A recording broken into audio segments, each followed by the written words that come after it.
ये तो मोदी साहब के हाथों में। देश के माननीय प्रधानमंत्री जी, आपको इस देश के लोकतांत्रिक व्यवस्था के संविधान में पब्लिक और जनता ने चुनकर अगर संसद भेजा है, तो इसीलिए तो मैं कहता हूं कि संसद तुम्हारी है तो सड़क हमारी है। जब सरकार हो जाती है मजहबी, सरकार हो जाता है रिलीजियस, तो ऐसे में असुविधा पैदा होती है। सरकार एक सिस्टम है, सरकार को पूरी तरह सेकुलर होना चाहिए। हिंदू भाइयों से मोहब्बत करते हुए देश को बचाना है, संविधान को बचाना है। हिंदुस्तान जिंदाबाद। ये आपको दिखाना होगा कि हिंदुस्तान एक था, एक रहेगा। के मेले में जब मुसीबत आई तो मस्जिद में बाबा को हमने प्यार से गले लगाया था। ये आज भी है, कल भी रहेगा इंशाअल्लाह। চাই একথা বলার আগে নরেন্দ্র মোদীদের সংবিধানটা আরো একবার পড়ে দেওয়া উচিত ছিল। वक्फ अमेंडमेंट बिल को लेकर कैबिनेट में मंजूरी मिल गई थी, जिसके बाद से मुस्लिम समुदाय में और ज्यादा बवाल देखने को मिल रही है। आपको बताएं कि कोलकाता में भी कई प्रदर्शन किए गए मुस्लिम समुदाय के द्वारा, और आज भी कोलकाता के एस्प्लैनेड के वाई चैनल के पास All India Muslim Personal Law Board की ओर से यहाँ पे वेस्ट बंगाल के जितने भी मुस्लिम ऑर्गेनाइजेशन है उनका यहाँ पे प्रोटेस्ट चल रहा है। क्योंकि इनका प्रोटेस्ट आज दोपहर 12 बजे से शाम 4 बजे का है। अगर मैं आपको तस्वीरें दिखाऊं तो आप देख सकते हैं कि ये ज्वाइंट प्रोटेस्ट डेमोन्स्ट्रेशन है, और ये 12 बजे से 4 बजे तक यहीं पे वक्फ बिल अमेंडमेंट को लेकर उसके खिलाफ जो है प्रदर्शन कर रहे हैं।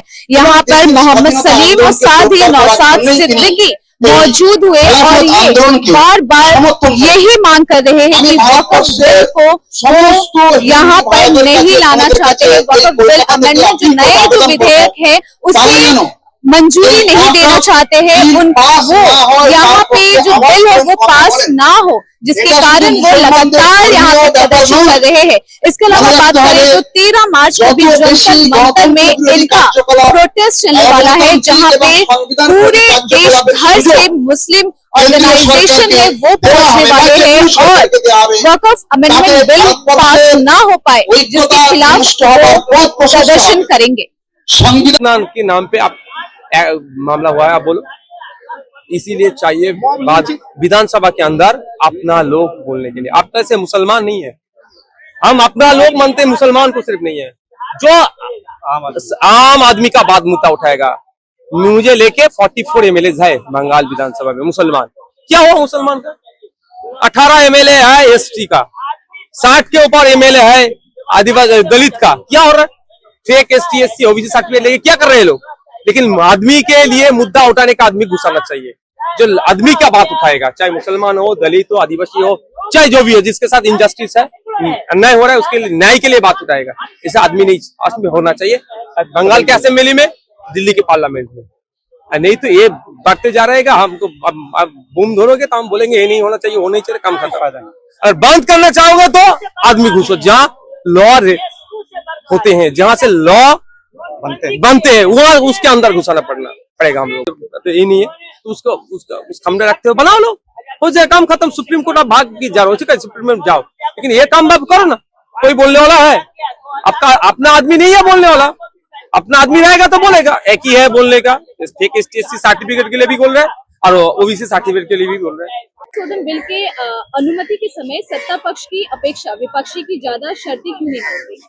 देखिए, यही तो जो जेपीसी ने, ज्वाइंट पार्लियामेंट्री कमेटी ने अनकॉन्स्टिट्यूशनल क्यों कहा जा रहा है, इसीलिए कहा जा रहा है कि उनको जब रिपोर्ट पेश करना था तो जब सत्तारूढ़ पार्टी का, सत्ता दल का उन्होंने रिपोर्ट दिया है, तो कॉन्स्टिट्यूशन ये भी कहता है कि आपके अपोजिशन का भी रिपोर्ट पेश कीजिए। इसीलिए माननीय खड़गे साहब ने पार्लियामेंट में ये मुद्दा को उठाया है कि जेपीसी के रिपोर्ट का जो है ये अनकॉन्स्टिट्यूशनल है और ये इनकम्प्लीट रिपोर्ट है, इसलिए कि इसमें अपोजिशन के इसको शामिल नहीं किया गया। तो उनकी रिक्वेस्ट मानी गई और माननीय चेयरपर्सन साहब ने, ओम बिरला साहब ने उसको ये किया कि नहीं ठीक है, इसको फिर अपोजिशन के भी रिपोर्ट को इसमें पेश किया जाए।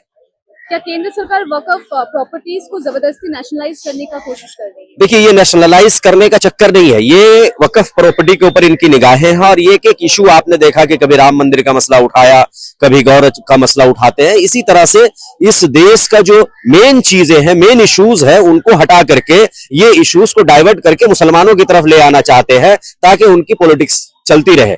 इसलिए हर टाइम आप देखे होंगे कि मुसलमानों के विरुद्ध में उनकी पूरी पार्टी का गाइडलाइन है। मुसलमान के बगैर उनकी सरकार बन नहीं सकती, उनकी सरकार टिकेगी नहीं। इसीलिए वो रोजगार को छोड़कर, वो उन्नति को छोड़कर, डेवलपमेंट को छोड़कर वो मुसलमानों की बात करते हैं। मुसलमान के बिना उनका चलने वाला नहीं है। क्या 2013 का वक्फ एक्ट कमजोर किया जा रहा है ताकि वक्फ एक्ट को कमजोर ही नहीं, बल्कि वक्फ एक्ट जो 1937 से लेकर 2013 और 1995 और 2013 में मजबूत किया गया, उसको पूरा का पूरा खत्म करके वक्फ के नेचर को ही खत्म करना चाह रही है ये। यानी वक्फ बोल के कुछ रहेगा नहीं, और वक्फ मुसलमानों की एक इबादत है। लोग वक्फ करने में डरने लगेंगे, मतलब अपनी इबादत करने में भी लोग डरेंगे कि भाई ये तो सरकार के पास चली जाएगी। इसीलिए हम इसकी विरोधिता कर रहे हैं। वक्फ के फंड्स और इनकम को दूसरे सरकारी प्रोजेक्ट्स में इस्तेमाल किया जा रहा है बिना उसके असल मकसद को ध्यान में रखे हुए। नहीं, सरकारी प्रोजेक्ट में तो इस्तेमाल वक्फ के इनकम को तो इस्तेमाल नहीं किया जा सकता।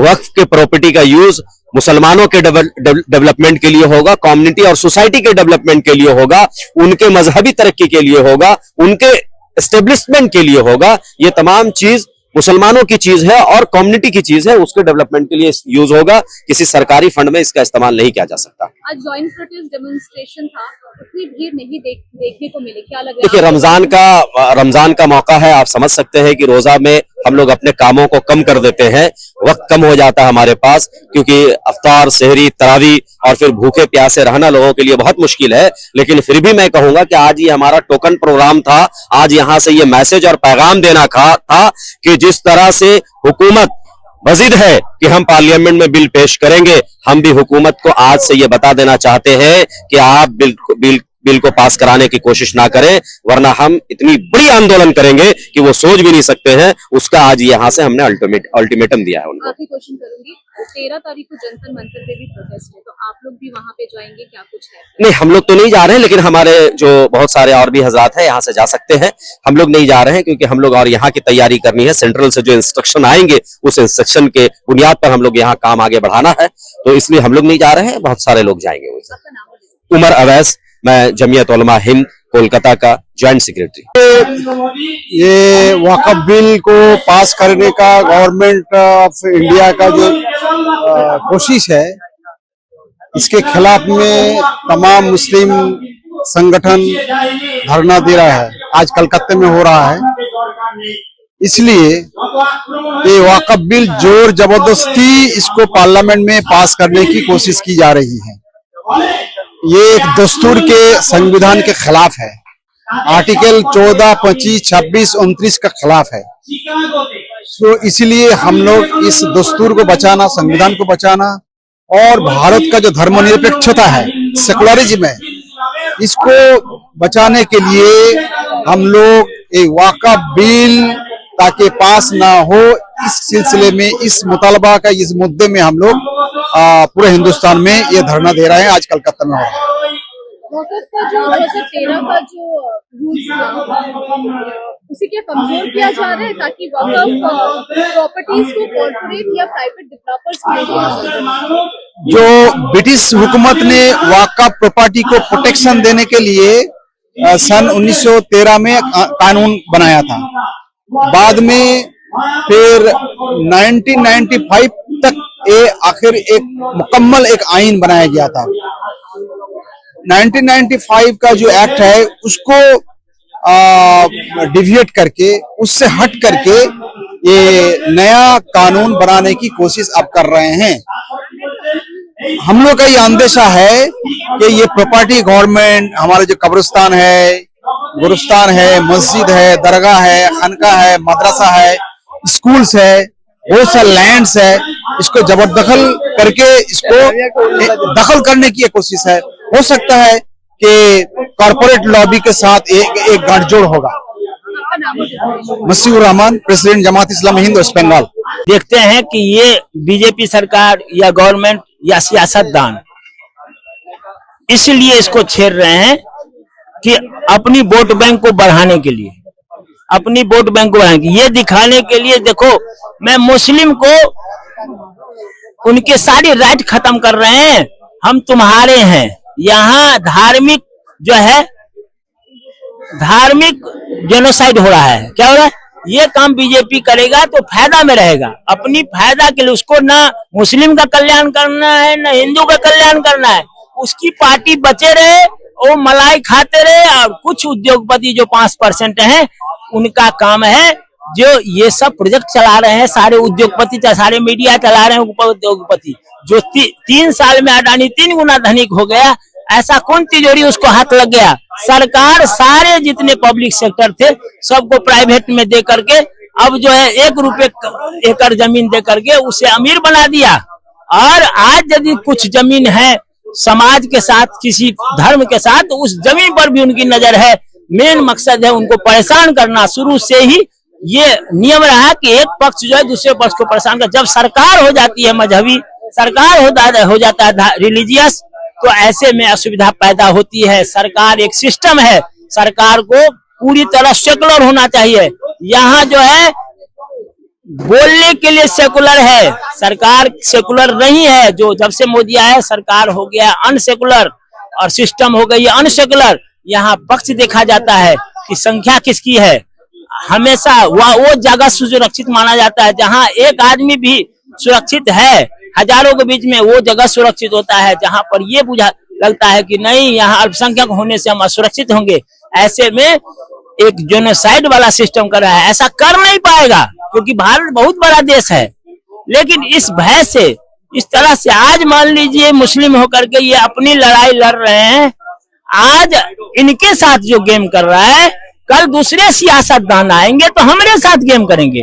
तो हम जो हम माने हिंदू, वह माने मुसलमान, हम दोनों जिस देश में हैं, आज अगर हम इनको साथ नहीं दें, क्योंकि ये इनका फंडामेंटल राइट है कि अपने धर्म को ये कैसे मनाए, अपने धर्म में कैसे जिए, अपने धार्मिक स्थल को, अपने रिलीजियस पैलेस को कैसे बचाए, ये आज हम इनकी साथ नहीं देंगे तो यही स्थिति अगर सरकार को इनकी आ गई तो ये मेरे साथ क्या करेंगे? वही करेंगे जो आज हम इनके साथ कर रहे हैं। ये जो बदला बदली है, इसको रोको। और सरकार, सिस्टम, प्रशासन, इसका काम है कभी भी किसी एक धर्म को प्रमोट नहीं करना चाहिए। सर्वजन हिताय, सबके लिए एक कानून जब संविधान बनाया है, संविधान के हिसाब से देश चले। आज देश मोदी के रीजन में मोदी के हिसाब से नहीं, उद्योगपति के हिसाब से देश चल रहा है। मोदी तो सिर्फ मोहरा है, मोदी को सारा मीडिया प्रमोट कर रहा है, क्योंकि सारे मीडिया को फाइनेंस कर रहे हैं उद्योगपति। ये देश पूंजीवादी हो गया। जो छोटा देश होता है वो पूंजीपति रह सकता है, जिसकी संख्या 150 करोड़ हो, जिसकी पॉपुलेशन, वो देश अगर यदि पूंजीवादी हो जाएगा तो 20% लोग पूरे देश पर हुकूमत करेंगे, 80% लोग भिखारी होकर रोड पे घूमेंगे। देश में क्राइम बढ़ेगा, युद्ध बढ़ेगी, लड़ाई होगा, आंदोलन होगा, ये सब आगे होने वाला है। 20% डिस्काउंट के साथ रमजान, ईद और होली पर्व को बनाए खास। इबादत के साथ अपनाए रॉयल अंदाज, सिर्फ और सिर्फ सोहराज के साथ, क्योंकि सोहराज आपके लिए लेकर आया है धमाकेदार ऑफर। हर कुर्ते में मिलेगा 20% छूट। यहाँ आपको हर प्रकार के कलेक्शन मिलेंगे, पारंपरिक कुर्ते से लेकर शेरवानी तक, लहंगे से लेकर दुल्हा दुल्हन के लिबास तक, हैंडवर्क से लेकर हैवी खूबसूरत डिजाइन्स मिलेंगे, वो भी बेहद किफायती दर में।